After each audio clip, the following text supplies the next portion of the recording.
Assalamualaikum warahmatullahi wabarakatuh. Alhamdulillahirabbil alamin. Assalatu wassalamu ala asyrafil anbiya'i wal Ayo. mursalin wa ala alihi wa ashabihi rasulillahi ajmain. Amma ba'du.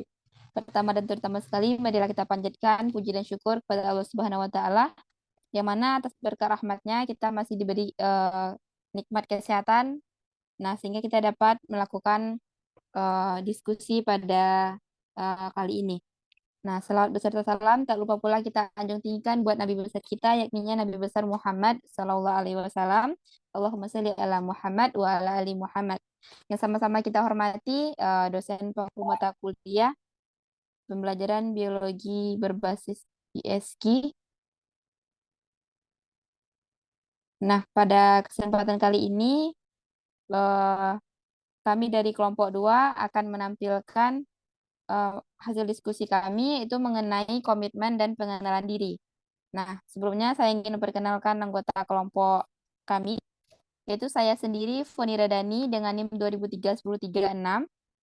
Ada Anggi Yusriana dengan NIM 2003-1051. Anindita Filzah Sani dengan NIM 2003-1118. Engla Islami Putri dengan NIM 2003-1174. Mainisa Putri dengan NIM 2003-1153. Masyita Himania dengan NIM 2003-1079. Dan Mutia Azahra dengan NIM 2003-1158. Nah, itulah anggota dari kelompok 2. Nah, langsung saja pembacaan materi yang pertama itu akan dibacakan oleh Anggi Yusriana. Kepada Anggi dipersilahkan. Baik, terima kasih kepada moderator. Materi pertama yaitu mengenai komitmen.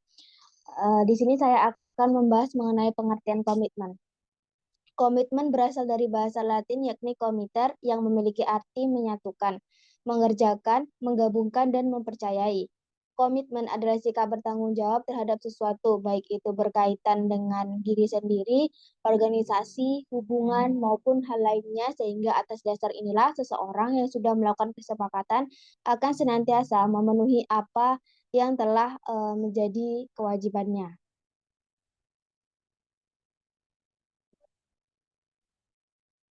Kemudian ada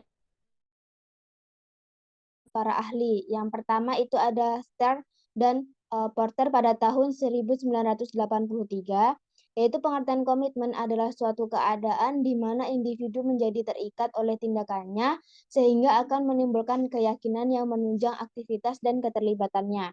Kemudian yang kedua itu menurut Greenberg, yaitu pada tahun 2005, yaitu definisi komitmen sebagai kesediaan seorang karyawan untuk memihak pada suatu organisasi tertentu dan tujuan-tujuannya serta berniat untuk memelihara keanggotaan dalam organisasi tersebut.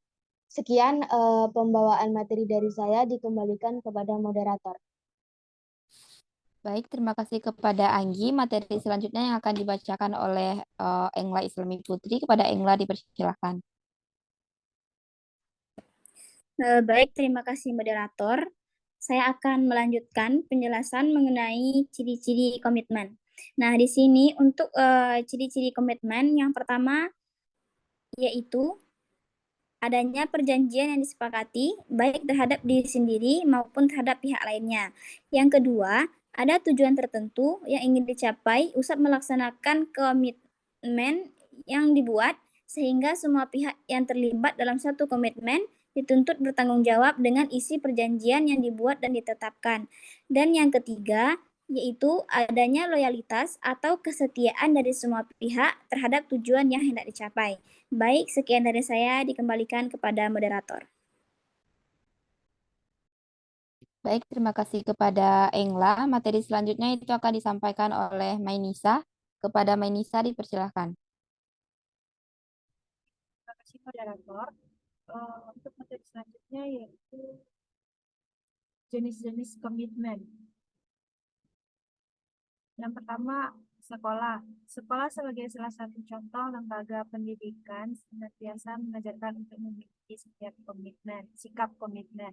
Yang kedua itu keluarga. Keluarga mengajarkan komitmen kepada anggotanya dengan tujuan agar tidak menyimpang pada aturan yang berlaku. Yang ketiga, masyarakat. Setiap masyarakat membentuk aturan guna menghindari berbagai jenis konflik yang dapat merusak keteratan hidup. Baik, sekian dari saya kembalikan kepada moderator. Baik, terima kasih kepada Mainisa. Untuk materi selanjutnya itu akan dibacakan oleh Maisita. Kepada Maisita, dipersilakan.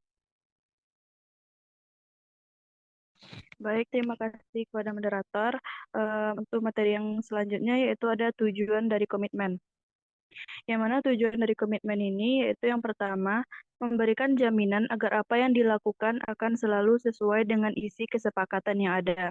Yang kedua yaitu membantu sebuah perusahaan atau organisasi mendapatkan karyawan yang memiliki loyalitas tinggi pada perusahaan. Yang ketiga yaitu menjaga tujuan perusahaan terlaksana sesuai dengan peraturan yang ditentukan. Baiklah, sekian pembacaan materi dari saya kembalikan kepada moderator. Baik, terima kasih kepada Maisita. Selanjutnya, materi berikutnya itu yang akan disampaikan oleh Mutia Azhara. Kepada Mutia, dipersilakan.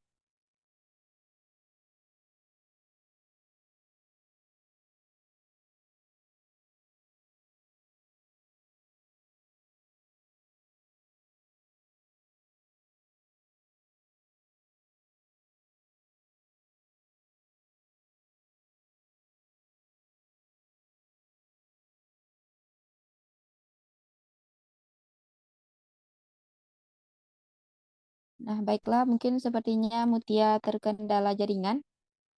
Saya akan menyampaikan materi selanjutnya itu mengenai pengendalian diri. Nah, adapun pengertian pengendalian diri adalah pengaturan proses-proses fisik, psikologi, dan perilaku seseorang. Dengan kata lain, serangkaian proses yang membentuk dirinya sendiri.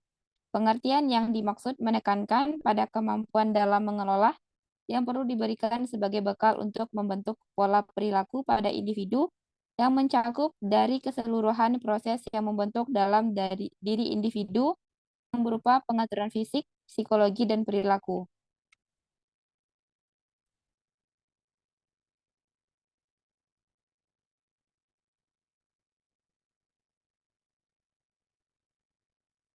Nah, materi selanjutnya itu akan disampaikan oleh Mutia Azhara. Pada Mutia, dipersilahkan.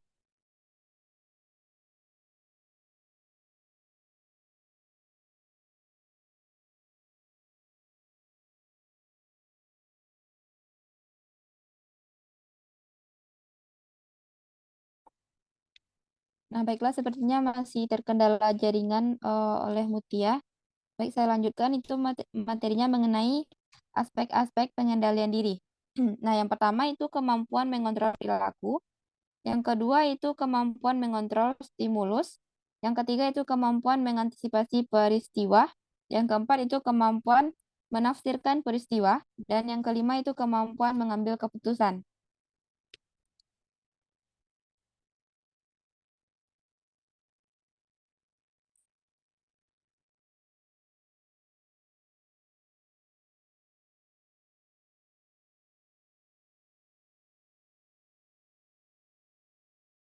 Nah, baiklah. Untuk materi selanjutnya itu akan disampaikan oleh Saudari Anindita Filza. Kepada Filza untuk menyampaikan materi yang terakhir. Baik, terima kasih kepada moderator.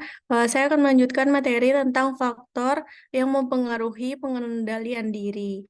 Nah, dalam hal ini pengendalian diri sangatlah berperan penting bagi kehidupan karena pengendalian diri yang terdapat pada diri tidaklah sama. Nah, hal tersebut dipengaruhi oleh faktor-faktor yang mempengaruhi dalam bentuknya. Yang pertama ada faktor internal. Faktor internal yang ikut andil terhadap pengendalian diri adalah usia, cara orang tua menegakkan disiplin, cara orang tua merespon kegagalan anak, gaya berkomunikasi, cara orang tua mengekspresikan kemarahan atau penuh emosi, mampu menahan diri, merupakan awal anak belajar tentang pengendalian diri. Yang kedua ada faktor eksternal. Nah, faktor eksternal ini diantaranya adalah lingkungan dan keluarga. Nah, faktor lingkungan dan keluarga merupakan faktor eksternal dari pengendalian diri. Nah, orang tua yang menentukan kemampuan mengontrol diri seseorang. Salah satunya yang diterapkan oleh orang tua itu adalah disiplin. karena sikap disiplin dapat menentukan kepribadian yang baik dan dapat mengendalikan perilaku pada individu. Nah, yang ketiga itu ada faktor budaya. Setiap individu yang berada dalam suatu lingkungan akan terkait budaya di lingkungan tersebut. Mungkin sekian dari saya, dikembalikan kepada moderator. Baik, terima kasih kepada Filzah. Nah, mungkin dengan berakhirnya materi yang disampaikan oleh Filzah tadi, mungkin berakhir pula presentasi dari kelompok kami. Jika terdapat kesalahan, saya mohon maaf. Saya tutup dengan Assalamualaikum warahmatullahi wabarakatuh.